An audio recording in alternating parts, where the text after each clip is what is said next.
everyone here tonight. We have the honor of celebrating our third annual Cape Verde Independence Day celebration. And this year marks the 50th anniversary of independence. For those of you that aren't familiar, I just want to give a little background on the Scituate sister city, Santa Catarina de Fogo. It was created by the Select Board in the fall of 2022. The committee was driven by a noble mission to promote partnership, culture exchange between Scituate and Santa Catarina de Fogo. The initiatives encompass a wide range of initiatives, including student and adult exchanges, promotion, business and educational collaboration, cultural and historical events that honor and celebrate the rich history and invaluable contributions that Cape Verdeans in Scituate and its surrounding areas have provided. So tonight, again, we're honoring celebrating the 50th anniversary. We have a few guests that I want to acknowledge. Freya, our new select board, is going to be here. And we also have Angelo Barbosa from the Bridgewater State University. He's the director of the Pedro Cape Verdean Studies. But to begin our evening, we're going to begin our evening with the wonderful, talented Candida Rose, who's going to sing the American National Anthem and then the Cape Verdean National Anthem. Thank you, Angela. All right, if you wouldn't mind, if you're not standing, would you please stand for the singing of both of the anthems?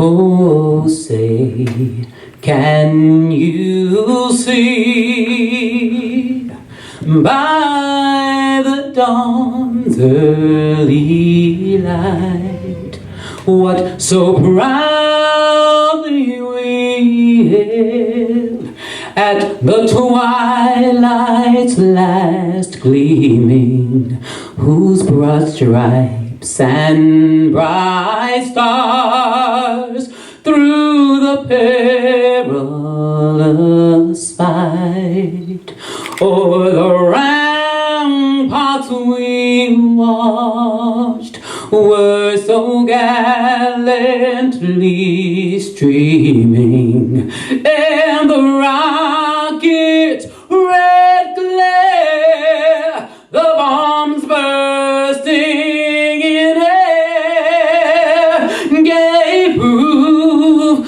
through the night that our flag was still there. Oh, say, does that star-spangled banner yet wave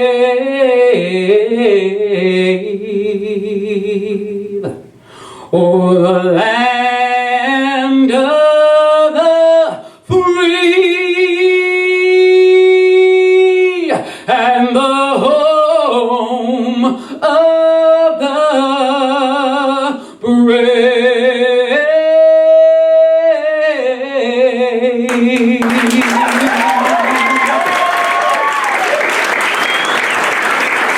Thank you.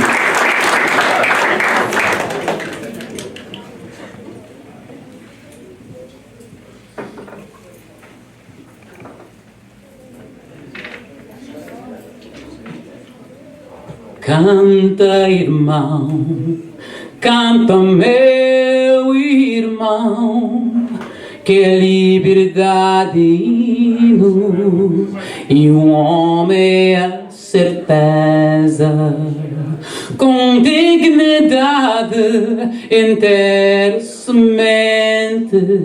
no pó da ilha nua, na despenhadeira da vida, esperança é do tamanho de mar que nos abraças, sentinelas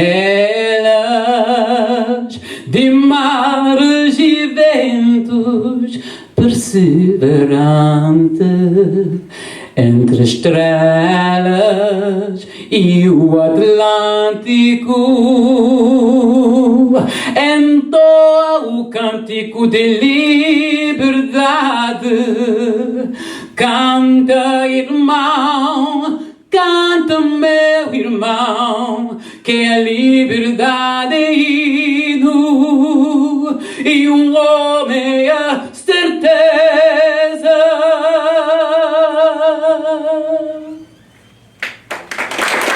Obrigado.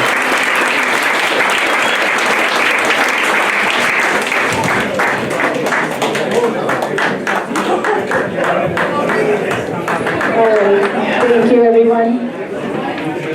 Next, we have Angelo Barbosa, who's going to come and speak and explain the wonderful initiatives and different events and programs that the university has to offer. Boa tarde. Good evening. So my name is Angelo. Probably I'm not known in this area. This is the second time I'm coming to this event. I need to thank Angela and John Montero for giving me this opportunity to speak a little bit about the work that we do at the university with the Institute for Cape Verdean Studies. But before going there, if you allow me 1 second, as we are here to celebrate the 50 years independence, I should say that I need to say something about it too, because 50 years back, I was at the Estádio da Várzea where we were really celebrating that day. So I was 11 years old. So I was coming here to this event. I was trying to remember really what happened and what I saw. And also looking at what is happening in the celebrations all over the world. It's an incredible feeling, I think, for all of us to see how Cape Verdeans could really do a miracle. I think it's an incredible history that our people could be able to do from a country that, where we start, at least, as I said, as I remember, in 75, with pretty much, almost nothing. And the videos that I have seen, even from the government and other people, to showcase what Cape Verde is today, I think is something that we have to be really proud of that. So, but in terms of the diaspora, I need to say this. I saw in the image they put together for the celebration, they added a blue star. I don't know if you noticed.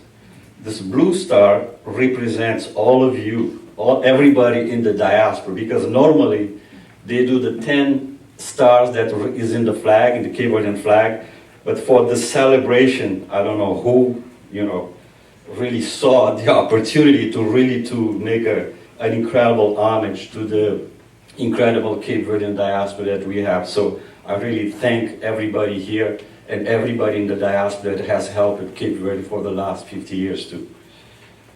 So, in fact, I'm here to speak about the Institute. So the Institute was created in 2014 by someone that probably a lot of you know or heard about. Dana Molaferia was a president at the Bridgewater State University. And also I need to mention Mike Gomes, that was the vice president. So they put together this idea that we needed at an institutional level, especially in the academic sphere, higher education, to have a representation of Cape Verde. So that's pretty much what I have to say about why we have an Institute for Cape Verdean Studies here in the US. In fact, it's the only Institute for Cape Verdean Studies in the entire world. So again, we need to really feel proud of that.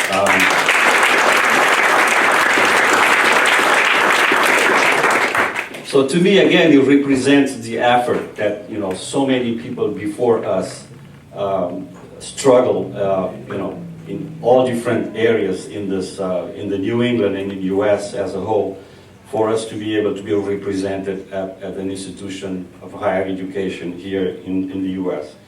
So as I said, Dana was the one that had the vision. So basically the idea was to make sure that we connect the diaspora at different levels, but especially with the academic world.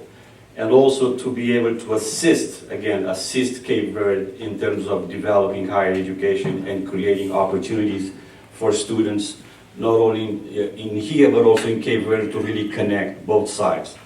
I have this feeling, I have been sharing this with so many people, one of the real challenges that we still have is to make sure that everybody in the diaspora makes a meaningful and strong connection with Cape Verde, because if we see the last 50 years, I see the next challenge is to make the impacts even greater and faster, because we have a new generation of young people that really are waiting for different changes, and they have different expectations.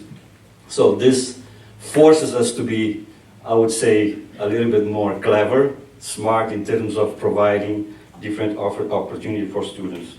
So what are the resources that I think should be interesting for everybody to know about the Institute? One of the things that we do, I think, with some level of impact is to really know who are the Cape Verdean scholars.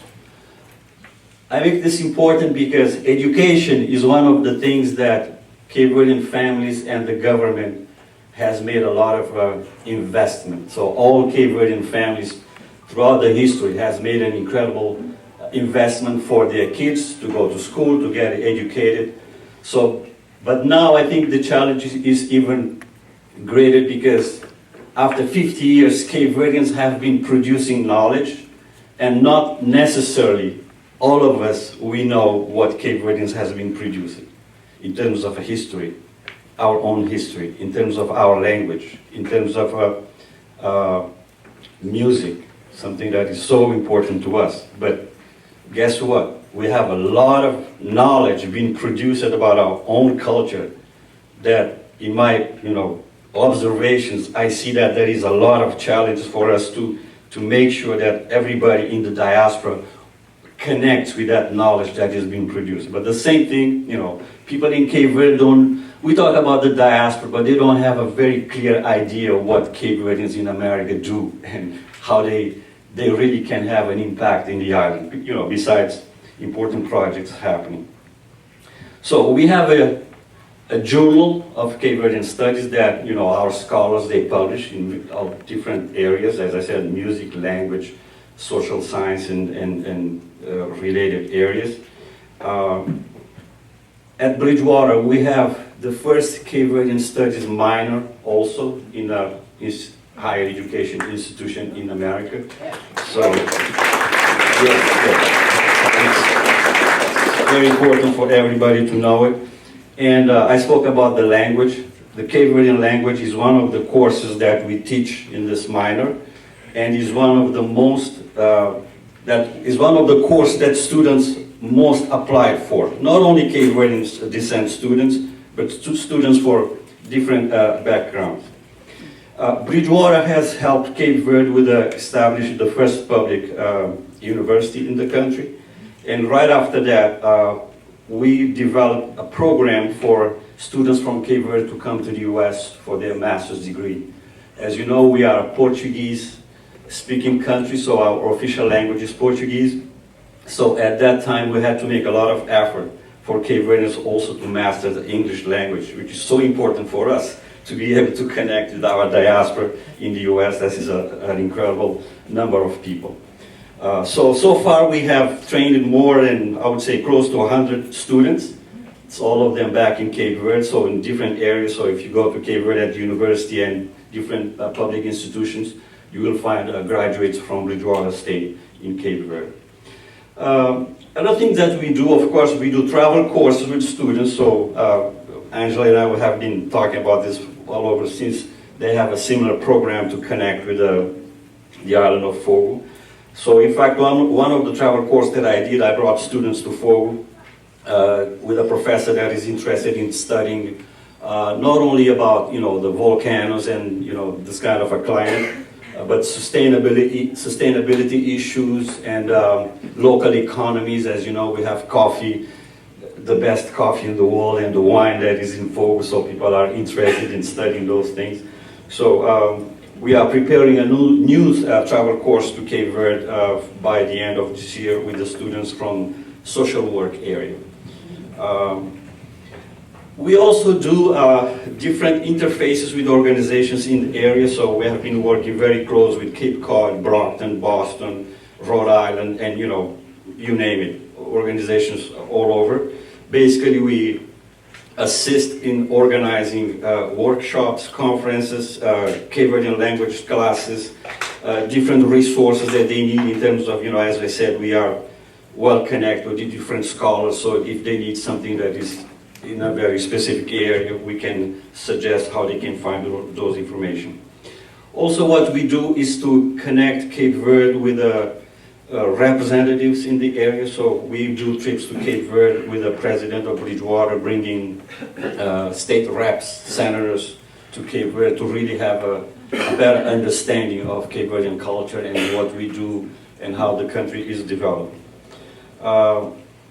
Other projects, music is very important to us, so at the Institute we have this unique project that we have developed. In fact, we have two important collaborators here. One is Candida Rose and the other one is Ruby, that assisting us in developing this Cape Verdean Virtual Museum. I would really suggest everybody, I can provide that information, to take a look and see what kind of work is that in terms of describing our music, our composers. I'm sure you have favorites here in terms of who sings our music, so you can find a lot of information there. Also, we bring and take to Cape Verde, as I said, scholars, so we bring people here to speak about it, the books they have published, work they have published also. So it's an opportunity for us to keep engaging back and forth, but also updating ourselves in terms of where we are. Because even though I see that today we have internet, we have Facebook, we have all these things, I'm not assuming that people are looking at the very same things.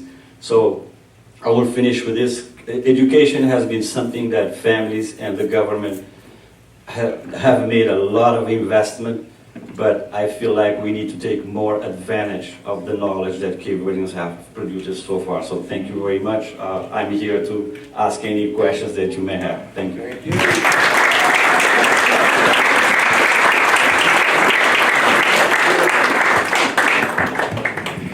Thank you, Angelo. Well, again, thank you everyone for coming this evening. We would like to invite everyone shortly to sample some wonderful Cape Verdean cuisine, stay, look around. We also have a representative from the Cape Cod Cultural Museum in Falmouth. Last year we had their curator, Barbara Burgo, speak. We have folks here from the museum. There is a table in the third room, so please visit them, ask questions. You'll see there's 10 posters against the wall. They represent every island of Cape Verde. And what we ask folks when they come, that they take a star and they write their surname and they put it on the island that their family came from. So it's a little remembrance. As you can see, a lot of stars in Fogo, and there's a lot of stars in Brava as well. But again, thank you for coming. Enjoy the culture. Thank you. Bye.